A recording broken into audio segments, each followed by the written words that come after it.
everyone, my name is Garvin and I read things and then yammer about them on the internet for your entertainment. Today we're continuing our dive into Atlantis with a look at the uncompleted story, New Atlantis by Sir Francis Bacon. We're going to look at why I think this story, which wasn't even published until after Sir Francis Bacon was dead, was important to how the modern day myth of Atlantis came to be.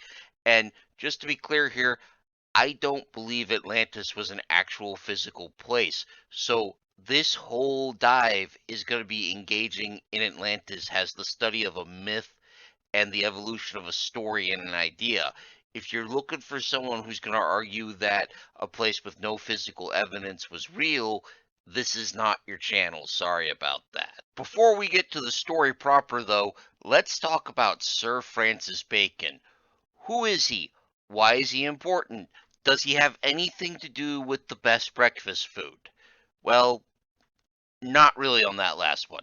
But Sir Bacon was born on the 22nd of January, 1561, near London.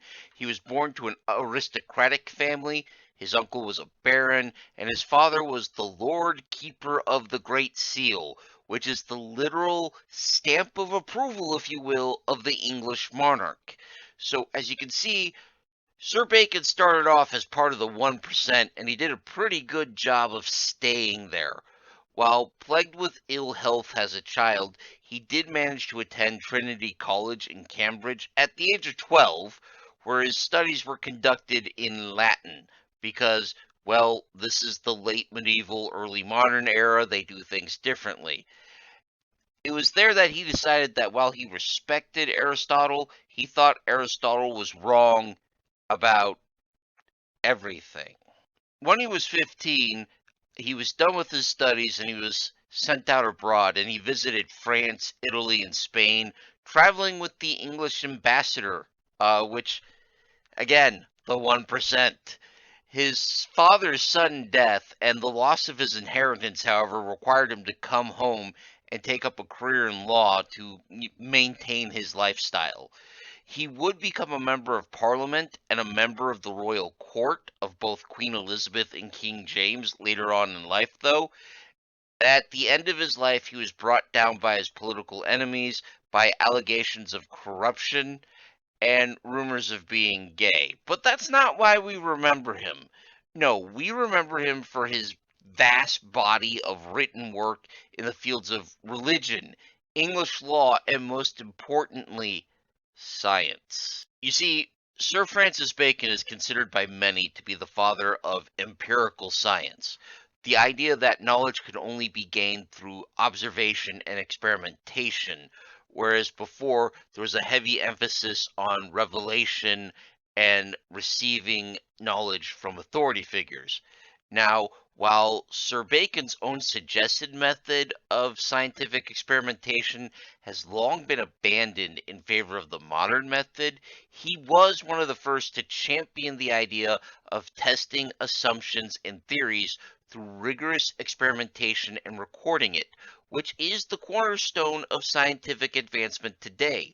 Or, to put this much more basically, did you really like Mythbusters? Thanks, Sir Francis Bacon. This isn't to say that Sir Francis Bacon's life was one of unparalleled success. One of the things he kept trying to do but failed to achieve was to get the monarchs of England to fund what we would basically call a research center, sort of a late medieval DARPA, if you will. New Atlantis seems to be written as a way to pitch this idea to the public to get them excited and supportive of it, mainly by talking about all the neat stuff scientists could make for you if you just gave them money and engineers and then left them the hell alone. He never finished it, though, and it was published in 1626, 5 years after he died. Now, the copy I got was 129 pages long, 40 of which was the introduction written by his secretary at the time, and most of that introduction is spent explaining how Sir Francis Bacon is the most awesome human being who ever lived, none of you appreciated him, and this society did not deserve someone so amazing. I'm not saying that's proof of any allegations, but Y'all make of that what you will. But enough of that. Let's talk about the story itself, right? So the story goes like this. A European trade ship setting forth from Peru is blown off course and then becalmed, which means they're stuck without wind. And if you're a sailboat, well, that's a problem. On top of this, a chunk of the crew gets deathly ill, and just in case there weren't enough problems, they're also running out of food. But luckily, while drifting somewhere in the South Pacific, they find the island of Bensalem. Now, this island at first tells them to go away, but when they communicate their issues, hey, a bunch of us are sick and dying and we have no food, the government declares that they will render aid to these poor people out of Christian charity.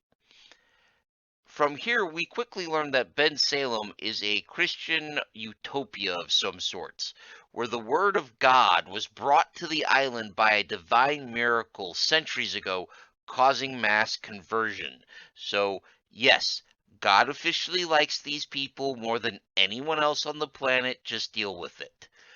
Everyone has plenty to eat, medical care is free, I want everyone to note that, and everyone gets a home. There are no slums, no whorehouses, or dive bars.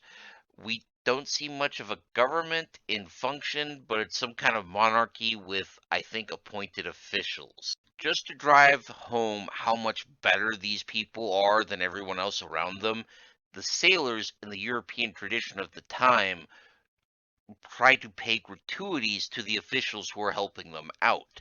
Now, this is so common in Europe that basically tipping your DMV clerk, for example, wouldn't be considered corruption. It would just be considered that thing you do. In Bensalem, this is horrifying to them, and the officials refuse, saying they would rather be caught dead than accepting money to do their job. Well, besides their salary, I mean. Now, the people of Bensalem are very aware of the world and what's going on out there, so no one's like incredibly offended by these poor Europeans trying to give them money for something they're paid to do. Everyone is aware of the state of Europe and knows that these Europeans just don't know any better, the poor, uncivilized folk. The people of Bensalem are very generous and given, and they explain that through their technology and their ability to send out covert agents, they know the state of Europe. And they get their technology through the House of Solomon, a research university that also produces a lot of practical goods and services. The protagonist, who I didn't really see named, also learns a number of customs and how Bensalem puts the extended family at the center of its society. For example, if a man has 30 living children and grandchildren, he gets a government subsidized feast and celebration in his honor, complete with a miniature parade, which that's kind of nice. Um, there's also a certain reverence for the men of the House of Solomon. I say men because this is a work of the 1600s. The idea of girls being scientists makes the people writing this break out in hives. So, honestly, as a work of fiction, it's honestly kind of boring and more of a polemic than a real story. But there's a couple of things here that make it worth touching on for our purposes. First, we learn that Bensalem has been civilized since the time of Atlantis. And the story declares that Atlantis was in North America. It was one of several nations dominating the North American continent. And it was wiped out by a flood that left only the very rural folks who lived up in the mountains alive, forcing North America to basically start over from the Stone Age. It's a little weird that the Benselemites never thought to actually help out the survivors, but this isn't my story, so this is what happened.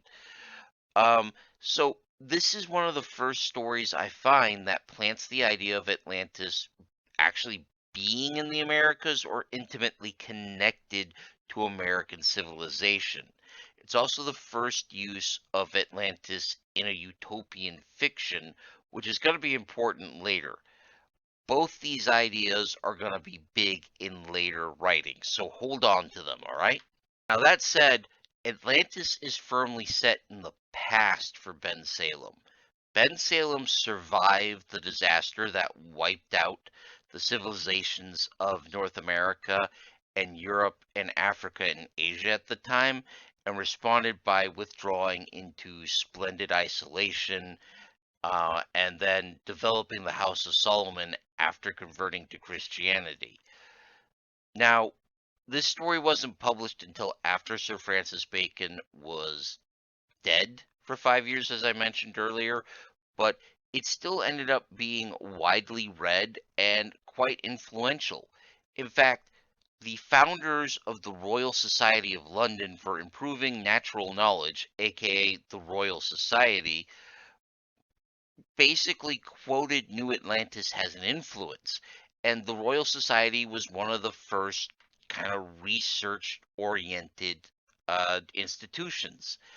It would basically function as a British think tank from its foundation in 1660. So, in a roundabout way, the story actually fulfilled its stated purpose. That's a win.